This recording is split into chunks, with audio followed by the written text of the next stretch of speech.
네,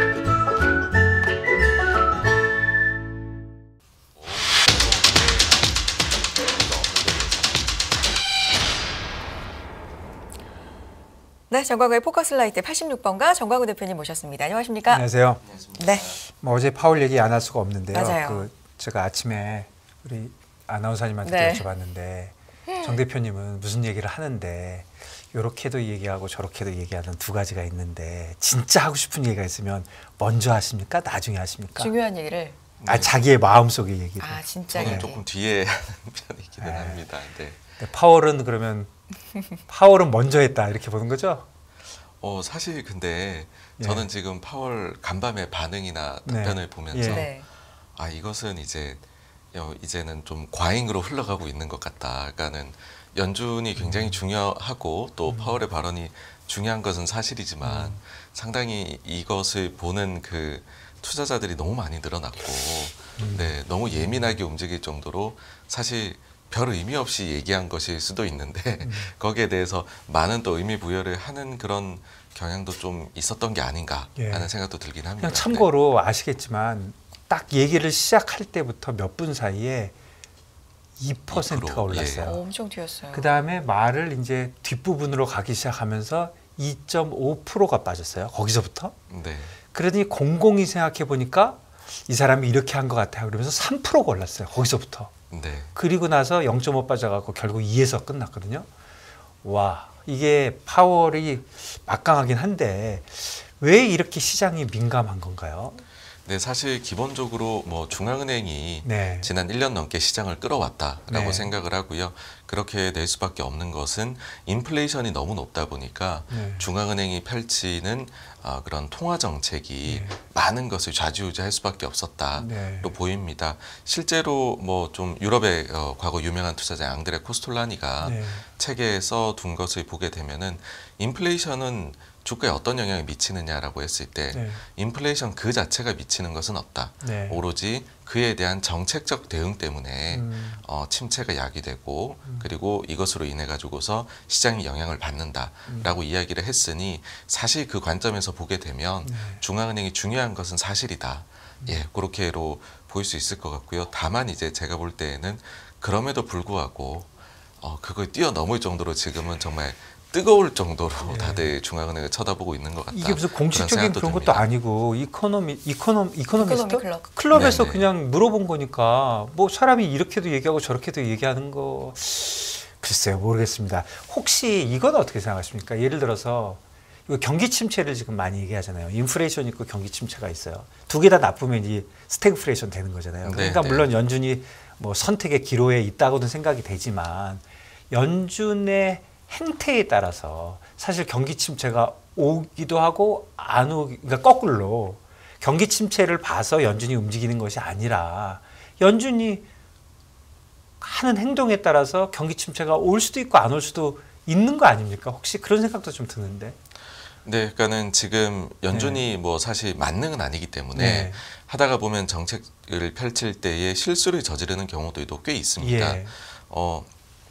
이번의 경우에 시장에서 가장 크게 혹시나 연준이 실수할 수 있는 게 뭘까라고 하면 아무리 인플레가 높은 건 사실이었지만 그것 이상으로 필요 이상으로 긴축을 많이 해버려서 침체를 야기시켜버리면 그러니까요. 어떡하냐. 예. 네, 그런 이야기인데 정말로 두 가지 중에 하나를 해야 된다라고 하면은 아마 침체를 피하고 싶을 것이다라고 생각을 합니다. 예, 예. 그렇게 보는 이유는 그 과거에 보시게 되면 예를 들어서 70년대에 인플레가 3번이 왔습니다. 네. 그 3번이 왔을 때 70년대 초반과 중반에 인플레이션이 높게 왔었을 때에는 주식도 같이 빠졌고 침체에도 그 다음에는 접어들었습니다. 네. 근데 세 번째로 왔을 때는 오히려 인플레가 올라가고 있을 때 주가가 올라갔고요. 그 다음에 인플레가 이제 잡힌다 그러면서 내려갈 때 주가 같이 내려갔고 그 뒤에 침체가 도래를 했었습니다. 예. 그러니까는 우리가 70년대에 반드시 스태그플레이션이 왔다라고 생각을 하는데 나눠서 보게 되면 조금 양태가 초반부하고 후반부가 달랐었거든요.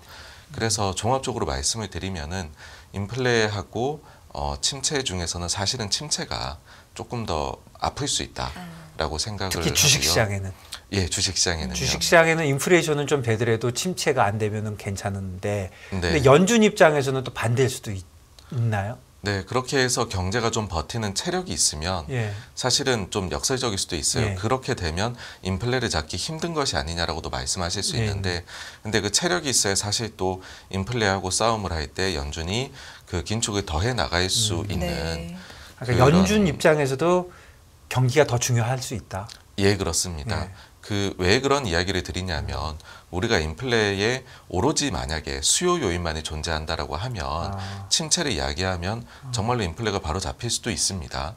근데 우리가 침체가 야기가 되어도 스태그플레이션과 같이 침체가 왔는데 인플레가 오는 경우도 있거든요. 더 높이. 그렇죠. 왜 그런 일이 올까라고 하면 그때 당시에는 오일 쇼크와 같은 공급망에 타격이 있었고 그리고 보통들 하는 이야기가 인플레가 헤드라인이 5% 이상이 되면 그러면은 사람들이 인플레에 대해 가지고서 엄청나게 걱정을 한다고들 하잖아요. 네. 네. 이렇게 심리적인 요인도 영향을 미치는 것이 사실이다 보니까 단순히 수요를 물론 이제 이 수요를 잡으면 인플레가 타격을 받습니다. 근데 그럼에도 불구하고 이제 연준이 힘을 못 쓰는 경우들도 있다는 말이죠. 그렇게 봤었을 때에는 체력이 좀 뒷받침되어 주는 것이 뭐 연준 입장에서는 저는 분명히 도움이 될 것이다라고 봅니다. 네. 말씀해 주신 것 중에 70년대에 침체가 3번 왔다는데 그게 오일 쇼크인가요? 3번이? 두 네, 개가? 이제 70년대 초반의 경우에는요. 예. 그때 당시가 그 니프티 50 장세가 딱 끝나는 시점. 예, 그때가 6%가 조금 넘었었고요. 네, 네. 닉슨이 가격 뭐 통제 이런 거를 발표하던 예, 예. 시기였었고요. 예, 예. 그때는 이제 그 돈을 너무 많이 풀어가지고서 예, 예. 그래서 침체가 이제 그 인플레도 오고 침체도 예, 예, 왔었고요. 예. 두 번째로 왔었을 때에는 오일 쇼크가 1차. 예, 1차 예. 왔었고요. 예. 그 다음에 80년 이제 딱 내외 그 시기에서는 2차. 2차 오일 쇼크도 같이 그렇구나. 왔었던 예, 예, 시기입니다. 그러면 그냥 연준도 경기가 걱정이고 시장도 경기가 걱정이면 연준이 그냥 좀 살살하면 좋은 거 아닌가요? 그런데 간밤에 좀 예민하고 민감하고 네. 과잉이다라고 대표님은 평을 해주셨는데 사실 이번에 유난히 약간 더 그랬던 건 바로 얼마 전에 쇼크라고 할 만한 고용이 발표가 돼서 그 부분에 대해서 맞습니다. 과연 어떻게 얘기를 하는지 더 좀 집중이 됐던 게 아닌가라는 네, 생각이 네. 드는데 이 부분은 어떠세요? 네, 정확합니다. 그 말씀해 주신 대로요. 사실 고용 데이터가 너무나도 놀랍게 잘 나오다 보니까는 그러면은 이걸 봤었을 때의 생각이 바뀐 게 있느냐. 이게 사실은 듣고 싶었던 그렇네요. 예. 그런 대답이었다라고 생각을 해요. 물론 이제 고용이 굉장히 이제 잘 나온 것은 사실입니다. 그리고 고용 시장이 강하다는 거는 사실인데 그런데 제가 볼 때 지금 연준은 그 다음에 시장이 바라보고 있는 시각차하고는 어떤 그런 조금 그 상황에 처했냐면 지금 당장 결정을 내릴 필요가 없다라는 상황인 것 같아요. 그러니까 무슨 얘기냐면 다음 3월 회의에서 25bp를 올리는 거는 모두가 같은 생각이거든요. 5월 회의에서 과연 25를 더 올릴까 말까가 지금은 일단은 시장하고의 이제 괴리가 발생한 거잖아요. 근데 사실 지금 시장에서는 5월에 그러면은 연준의 말대로 원래는 5월에 이제 멈출 것이다라는 의견이 많았는데 근데 채권 시장은 5월에도 25bp 올리는 걸로 이미 이제는 프라이싱이 넘어갔거든요. 그러면 어떻게 보면요. 여기까지 나오는 데이터는 그러니까는 복합적으로 볼 필요가 있다라는 거죠. 한 번 나온 거 가지고 우리가 판단할 게 아니라 이 시점까지 나오는 거를 차분히 기다렸다가 그때 가서 결정을 내려도 늦지 않고 왜 이런 말씀을 드리냐면 고용 데이터가 이번에 뭐 계절 조정치라든지 아니면 리비전이 된 거, 인구 추계치가 바뀐 거 이런 것들 때문에 노이즈가 컸다라는 얘기들도 하고 있잖아요. 네. 그러면은 이번 한 번이 아니라 다음에 5월 회의까지는 혹은 이제 5월 회의까지는 생각이 똑같으니까 한 6월까지 보게 되면 고용 데이터는 2번이 아니라 3번 더 볼 수 네, 있고 네. 인플레 데이터는 4번 더 볼 수 네. 있고 그리고 그 사이에 나오게 될 고용 데이터를 조금 이렇게 좀 보완을 해줄 고용 비용 지수 같은 경우에도 4월 말에 나오게 되거든요. 그럼 이것까지는 보고 나서 한번 결정을 내려도 이제 괜찮지 않을까. 왜냐하면 이번에는 좀 노이즈가 껴있는 어쨌든 데이터가 나온 거니까는요. 그래서 지금 당장 아무리 물어봤자 원론적인 얘기밖에 나올 게 없다라고 생각을 해요. 데이터에 달려있고 데이터가 지금처럼 계속 강하게 나오면 더 할 수도 있다. 네. 근데 아니면은 지난 회의에서 얘기를 했잖아요. 시장의 의견에 대해서 시장이 우리하고 괴리가 발생하는 이유는 인플레이션에 대한 가정 차이일 뿐이고 거기에 대해 가지고 충분히 인정을 한다라고 얘기를 했잖아요. 그러니까는 지금은 상반기 내내 나올 데이터를 그냥 기다리는 수밖에 없다라고 생각을 합니다. 네. 저번에 말씀해주신 그 노이즈가 좀 적은 데이터라는 게 분기별로 나온다고 그러셨죠? 예, 그렇습니다. 그게 예. 4월 28일인가에 나올 예정입니다. 그럼 4월 28일 다음에는 이제 7월이니까 그 다음에 나오는 거는 요 4월 달 데이터가 5월 달에 중요하겠네요, FMC에. 네, 맞습니다. 네. 저는 그래서 그때가 좀 이제 연준 입장에서도 시장 입장에서도 승부처이지 않을까라고 네. 생각을 합니다. 정광훈 대표님이 워낙 데이터 이제 잘 보시는데 굉장히 잘 분석을 네. 해주시는데 저희가 비농업 고용 발표가 되고는 처음 오시는 것 같아서 네, 이 맞습니다. 부분을 한번 짚어주시면 좋을 것 같아요. 이번에 워낙 뭐 쇼크 수준이라고 할 만큼 예상치하고도 이렇게까지 괴리가 있어도 되나 할 정도이기도 하고 네. 어떻게 분석하고 계세요? 실은 이게 이 시기에 노이즈가 큽니다.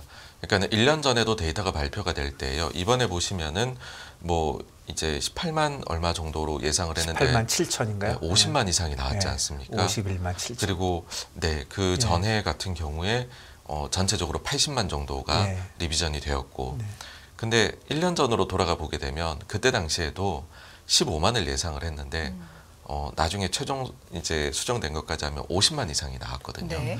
그리고 그때 당시에는 12월 숫자가 이번에는 그 전월 두 개 숫자가 한 7만 정도 리비전 업이 됐는데 그 전에 보시게 되면 12월 달에 한 20만 정도 원래 나온 게 50만 후반 정도로 리비전이 됐었습니다. 그래서 합산을 해놓고 보면 어찌 보면 지금보다도 더 큰 서프라이즈를 우리는 1년 전에 봤었거든요. 근데 그때도 나왔던 이야기가 이게 지금 코로나 시기 때문에 그 계절 조정치가 엄청 크게 들어가고 리비전도 무지막지하게 이제 되는 거죠. 이 시기가 요 데이터들의 업데이트를 하는 시기거든요.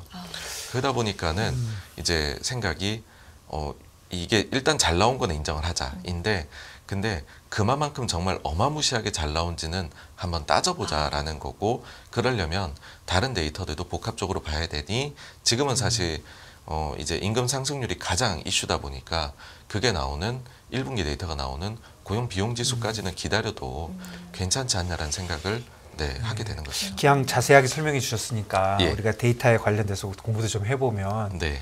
이게 설문조사 아닙니까? 난판 페이롤 네, 이게 그렇습니다. 설문조사를 이제 하는 건데 이게 나중에 리바이스가 바뀐다는 거는 뭐가 바뀌어서 바뀌는 거죠? 이미 답은 네. 다 들었는데. 일단은 이제 가장 기본적으로 일하는 사람이 몇 명이냐. 네. 그리고 그 중에서 이제 뭐 예를 들어 응답률이 50%인데 네. 각각마다 뭐 자기네가 신규로 고용했고 어쩌고 이런 것들이 있을 네, 거잖아요. 예, 예. 근데 가장 기본적으로는 거기에 인구가 들어가야 되거든요. 아. 근데 그 인구에 대해 가지고서는 저희가 실시간으로 알기가 어렵다 보니까 그러니까 나중에 나오면 그거를 다시 거기 데이터에 또 넣어서 또 만든다 이거죠? 예, 맞습니다. 그러다 보니까는 사실은 좀 잘 나왔던 해는 더 잘 나오도록 나오는 경향이 있고 예. 못 나왔던 해는 더 조금 못 나오게 나오는 경향도 분명히 좀 있기는 하고요. 그러니까 설문조사에 답을 다 받아놔도 거기 분모가 되는 것들이 바뀔 수가 있고 또 계절 조정치를 또 바꾸니까. 네, 네. 예. 그래서 이번에 이제 이게 그 기업 대상 조사가 있고 가계 대상 네. 조사가 있지 않습니까? 네. 그 가계 대상 조사 같은 경우에는 어떻게 나왔냐면은 인구 추계치가 바뀐 효과를 네. 딱 제외를 하고 12월 대비해서 1월에 증가한 걸 보니까는 일자리 순증이 8만 명대밖에 되지 않았었거든요. 네. 거기에다가 ADP 비농업 이제 ADP 같은 경우에는 요번에 10만 정도밖에 네. 순증이 나오지가 않았습니다. 네. 그러다 보니까는 정말로 강한 것이 맞느냐라는 의문이 또 나오기는 네. 하거든요. 그래서 이거 나중에 가서 이게 몇 리바이스 달치를 하고 더- 그러면 진짜 짜증날 것 같아요. 예. 그리고 다시 한번 말씀드리지만 3월에는 사실 모두가 25bp를 보고 있거든요. 네. 그러니까는 3월까지 나오는 데이터가 그러니까는 뭐 그렇죠. 그때까지 우리가 상관이 너무 없는 빠르게 거지. 움직일 필요가 있느냐. 네. 5월 회의가 일단은 첫 번째 진검승부가 될 텐데 그 전에 고용 비용 지수가 이미 나올 텐데 4월 말에 그때까지 데이터는 이제 좀 지켜봐도 되지 않느냐라고 뭐 저도 그래서 조금 차분히 지켜보자. 너무 잘 나온다고 흥분할 필요 없고 못 나온다고 벌에 넘어질 필요도 없다. 네. 그렇게 생각을 근데 합니다. 대표님은 차분하신데 시장은 뭐 하루에 뭐 3%씩 위로 왔다 갔다 변동성이. 하니까. 네, 근데 또 이런 생각도 좀 네네. 들어요. 우리가 요즘 FMC 얘기 많이 하면서 네네. 진짜 우리가 선제적으로 하나 봐요. 이제 요번 FMC에서 얼마 올릴까를 이렇게 생각했던 거는 거의 없는 것 같고 요번에는 얼마는 무조건 정해졌는데 네. 무조건 그 다음 달 거다. 이 얘기를 지금 몇 번째 하는지 모르겠어요. 네, 근데 네. 요번에도 또 그렇네요. 네. 네, 그렇습니다. 그리고 시장은 생각보다는 그래도 단계별로 반영을 해주시는 것 같아요. 네. 왜냐하면 원래는 시장하고 시각 차이가 연준에서는 2번 더 올리고 인하는 없다. 네. 네. 근데 시장에서는 한 번 올리고 한 번 인하 네. 이렇게 그렇죠. 봤었지 않습니까? 네. 근데 그 부분이 금요일하고 월요일을 지나면서 네. 이제는 시장에서도 2번 인상. 근데 아직까지 인하의 그 이제 꿈을 못 버리고 있어요. 아직까지도 12월 달에 한 번에 인하지 않을까. 근데 그 확률은 50%는 넘지만은 그건 계속 내려가고는 있거든요. 그럼 정책금리 그 예상금리가 더 높아진 건데 네, 대표님의 네, 개인적인 시장에서는. 생각으로는 어떠신 네, 거예요? 그 부분이 지금 한 지난 네. 2, 3일간 채권 시장에서 막 반영이 되어 네, 왔습니다. 네. 그리고 그 점을 주식 시장에서도 한 80% 이상은 반영한 게 아닌가 싶습니다. 어쨌든 그때 비해 가지고서는 뭐 주식도 그렇고 외환 시장도 그렇고 방향이 조금 바뀌긴 했거든요. 그렇죠. 다만 근데 금요일에 나온 그러면 그 숫자를 우리가 딱 이제 있는 그대로 받아들이자. 뭐 계절 조정 이런 것도 떠나서라고 했었을 때 반영할 수 있는 가격치는 일단은 거의 반영이 그래서 된 것이 아닌가라고 생각을 합니다. 이게 어제도 가만히 보면 네. 시장의 움직임만 그냥 저는 보면 그 아까 말씀한 대로 이건 좀 너무 작은 거긴 하지만 주식시장은 2%가 올랐다가 이렇게 빠졌다가 여기서 이렇게 끝났잖아요. 그런데 이자율은 처음에 하자마자 축 내려갔죠. 그리고 얘는 안 올라가고 거기서 그냥 그리고 다시 올라가서 다시 내려가지 않고 원래 네. 시장에서 끝났어요. 그러니까 결국 플러스 삽입이 됐어요. 그렇죠. 그러니까 반영을 한 거죠. 움직임이 조금 다르고 조금 반영은 조금이라도 좀 됐죠. 이제는. 네, 그러니까 맞습니다. 이자율 쪽은 조금 그래도 자꾸 쫓아가는 것 같고 주식시장은 나름대로 조금 이제는 다 끝나가. 나는 오를 것 같아. 이렇게 네. 좀 아니 이거하고 하면서. 관련돼서 네, 또 질문을 실시간으로 네, 네. 주셔서 대표님 좋습니다. 나오신 네, 김에 네. 질문 드리고 싶은데 KSL님이 근데 헤드라인 CPI가 만약에 급격히 떨어지는 상황이 앞으로 전개가 된다면 그래 실질 금리가 플러스가 돼도 금리를 더 올릴까요? 이런 질문을 올려주셨는데 네. 사실 디스인플레이션이란 단어를 최근에 제롬 파월 연준이 좀 많이 하지 않습니까? 네, 네. CPI가 만약에 헤드라인이 많이 내려와도 이렇게 경로가 이렇게 갈 것인가 뭐 이런 질문이신 것 같아요. 어떨까요? 뭐 사실 빠르게 내려와 준다면은 네. 경로는 바뀔 거다라고 생각을 합니다. 지난 회의에서도 인플레이션에 대한 그런 시각 차이이다라고 이야기를 했고, 그리고 그런 이제 시장의 생각이 맞다면, 인플레가 빨리 내려올 걸로 보는 시장의 시각이 맞다면 그 정책에 반영하겠다라고 답변을 했거든요. 맞아요. 그러니까 그거는 금리를 정말로 빨리 내려간다면은 내릴 수도 있다라는 걸로 들렸습니다. 좀 대강 계산해 보면 헤드라인 CPI가 5%로 밑으로 내려올 걸 대강 언제쯤 보고 있는 거죠? 지금 사실 시장에서는 6월이 6월 이제 정도. 제일 이제 낮을 것 같거든요. 기저 효과 때문에. 네. 근데 6월 달에 시장에서는 이미 뭐 한 3%대까지 내려오는 걸로. 그럼 내려갔다 다시 네. 올라갈 수도 있나요? 기저 효과가 있으니까. 요번에 지금 내려갔다가 다시 올라갈 걸로 일단 보입니다. 네. 네, 왜냐하면 작년 6월이 그때까지가 유가도 120불이었고요. 맞아요. 6월이 9.1%로 제일 높았거든요. 네. 9%대요. 그래서 사실 상반기까지로 가는 그림에 있어가지고서는 지금 뭐 시장이 보는 거나 그다음에 연준에서 금리를 정책을 펴려고 하는 거나 그다음에 CPI가 흘러가는 거나 거의 제가 볼 땐 별 차이가 없을 것 같고요. 그 내려가는 동안에 구성이 어떻게 되느냐에 따라 하반기가 이제 저희가 예상이 나오게 될 거거든요. 근데 그 부분에서는 정말로 이제는 본 게임이 펼쳐진다. 우리 시청자분이 말씀해 주신 대로 지적해 주신 그 부분이 그런 일이 6월 정도에 일어날 가능성이 제일 많네요. 지금으로 네. 봐서는 뭐 그렇게 되지 않을까. 그렇죠. 6월 달 네. 숫자는 7월 달에 나오니까 7월 초에 그런 일이 한번 벌어지겠네요. 그러면 뭐 난리들 또 나겠네. 근데 그렇게 정책 되면? 금리보다 네. 이게 더 낫다고. 그런데 네, 사실 이제 이게 굉장히 어려운 문제입니다. 네. 말씀해주신 인플레이션하고 그다음에 정책금리하고도 엮여 있는 것이고요. 네. 그다음에 고용 시장에서도 네. 지금 만약에 다른 모든 건 강한데 네. 예를 들어서 실업률은 안 올라가고 월간 고용 순증은 계속적으로 강한데 임금 상승률만 뚝 떨어져 버리면 그러면은 안심해도 되는 거냐 네. 이런 질문도 아마 이제는 많이 나올 것 그때 같고요. 나오겠죠. 예. 그러니까 그러니까 정말 우리가 코로나라는 거는 전대미문의 사태였기 때문에 네.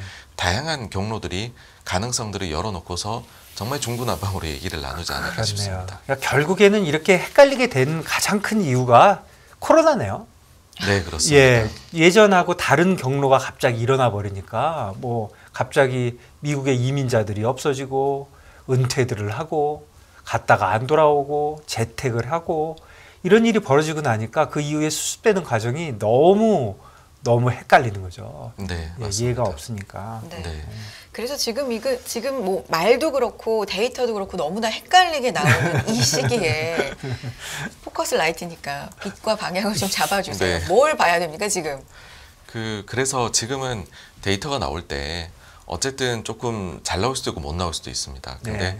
거기에 대해서 기본적으로 시장은 너무 연속적으로 데이터가 못 나오지 않으면 일단은 좀 긍정적으로 보고 있는 것 같습니다.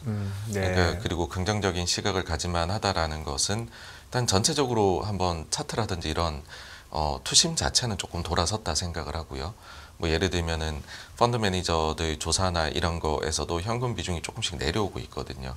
그러니까는 아주 방어적으로 봤다가 여전히 방어적인데 좀 이제 최악의 경우는 안 오는 것 같아라는 편으로 사람들이 막 넘어오고 있는 시기인 것 같아요. 네.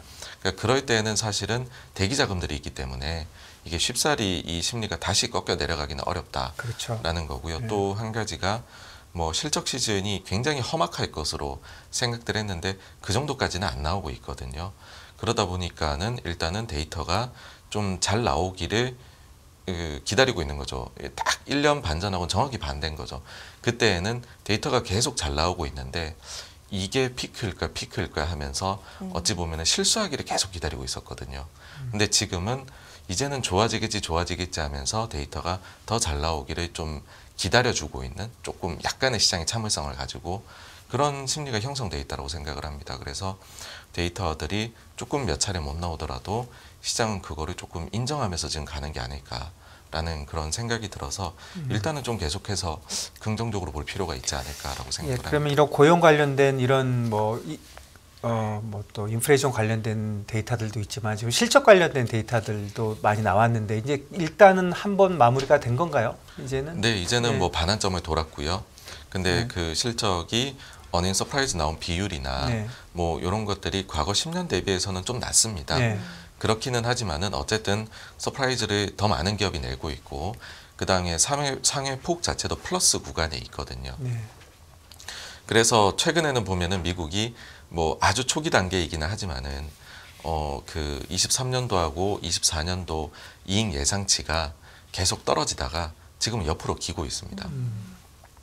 이런 식으로 그림이 계속 나와주게 된다라고 하면은 뭐 실적에 대한 우려도 조금 줄어들면서 결국에는 이거 가지고서 사람들이 이제 투자자들이 투자를 하는 것이거든요. 실적. 예. 네.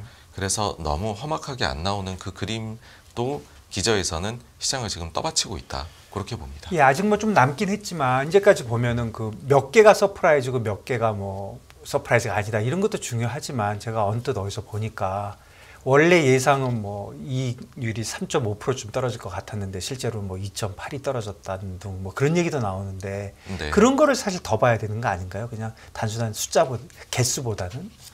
네, 그 사실 이제 복합적으로 저희가 네. 볼 수밖에 없는데요.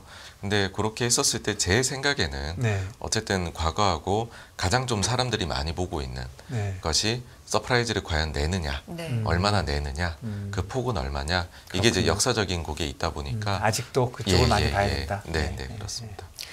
의견 종합해 보면 시장에 대해서는 어제 간밤 미국 시장 그러니까 뭐 매파 비둘기파적인 의견들이 다 섞여 있었음에도 결론적으로는 보고 싶은 걸 좀 봤다.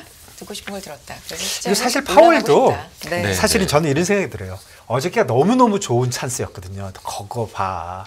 고용지표 봐. 내 말이 내가 경고했지? 이렇게 얘기해도 하나도 이상하지 않았는데 안 했죠. 패스. 네. 네, 그러니까 그거를 갖고 좀 환호한 게 아닌가? 시장은. 네. 그러니까는 모르겠습니다. 그 예전에 보시면은 그 이제 8월 달에 네. 사실 8월이 정말로 그랬던 것 같아요. 네. 그러니까 이렇게까지 왜 사람들이 연준을 바라볼까, 파월에 입에 집중할까 네. 하면 8월 달은 사실 그거는 정식 FOMC 회의가 아니잖아요. 네. 그냥 이제 그 이제 심포지움에 참석해가지고서 잭슨홀. 연설을 예, 그렇습니다. 예. 작년에 하는 것뿐인데 그때 폴 볼커처럼 이야기를 했고 험하게 얘기했죠. 예, 사람들은 굉장히 예, 놀랐었던 예, 거거든요. 그런데 그런 의지 자체는 사실 그렇게 안 보이고 철저하게 지금은 데이터 따라서 갈 것이고 한두 달치가 우리의 결정을 바꾸는 건 아니고 네. 연속적으로 나와야 된다라는 네, 거를 네, 그냥 네. 다시 한번 보여준 거다라고 생각을 합니다. 알겠습니다. 알겠습니다. 네. 간밤 시장에서 네. 궁금했던 이야기, 최근의 흐름, 앞으로 뭘 봐야 되는지까지도 데이터 중심으로 오늘도 자세하게 분석해 주셨어요. 86번가 정광우 대표와 함께했습니다. 고맙습니다. 감사합니다. 감사합니다.